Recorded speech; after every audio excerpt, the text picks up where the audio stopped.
ගිය අවුරුද්දේ අපේ O level recent class එකට කොල්ලෙක් ආවා. නසරාණි පෙනුමක් තිබ්බෙත් නෑ. අහිංසක පෙනුමක් තිබ්බ කොල්ලෙක්. මූ ඇවිල්ලා කිව්වා සර් මම ගිය පාර O level fail මට මේ පාර පාස් වෙන්න ඕන කියලා. එතකොට අන්තිම මාස 4 වගේ තමයි මූ ක්ලාස් එකට ආවේ.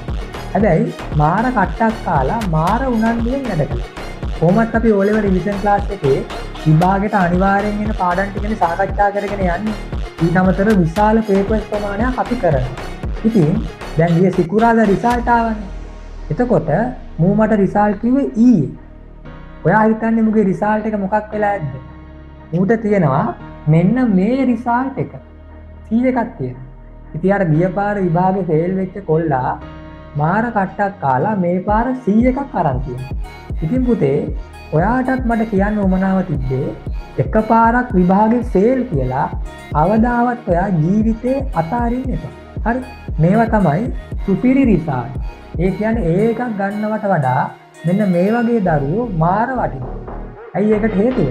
විභාගේ ෆේල් වෙලා ජීවිතේම ඇලගන්න දීපු දරුවෝ කොහොම හරි කට්ටක් ගාලා try කරලා ජීවිතේම කන පිට ගන්නවා. මෙන්න මේ වගේ රිසල්ට් ආවත් පස්සේ. ඉතින් පුතේ විභාගේ ෆේල් කියලා ඔයා කවදාවත් ජීවිතේ අසාර්ථක වෙන්නේ නැහැ. නැවත උත්සාහ කරන්න. නැවත O level ලියන්න පුතේ අනිවාර්යයෙන්ම. ඔයාට ජීවිතේ ගොඩ දා ගන්න පුළුවන්.